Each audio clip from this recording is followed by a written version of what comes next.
வணக்கம், நான் உங்கள் மைசா ராஜன்.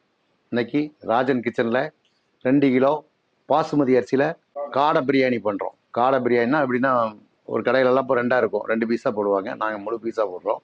2 கிலோ காடை பிரியாணிக்கு 6 காடை வச்சுருக்கிறோம். 2 கிலோ அரிசிக்கு 6 காடை வச்சுருக்கிறோம். அதிகபட்சம் ஒரு 3 4, 1 கிலோவுக்கு ஒரு 3 காடை இல்லை 4 காடை இருந்தால் போதும். அப்போ 2 கிலோ அரிசிக்கு நான் 6 காடை போடுறேன். இப்போ அரிசியை நம்ம ஊற வைக்கலாம். ஊற வச்சு தாளிக்கும் போது என்னென்னு நான் சொல்கிறேன்.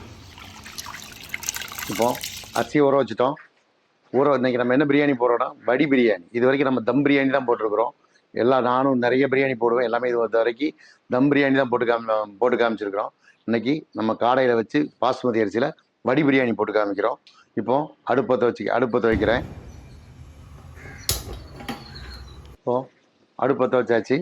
இப்போ 2 கிலோ அரிசி நம்ம பாசுமதி அரிசி போடுறோம். 1 கிலோவுக்கு 300 ஆயில் ஊற்றணும். 600 கிராம் ஆயில் ஊற்றுறோம்.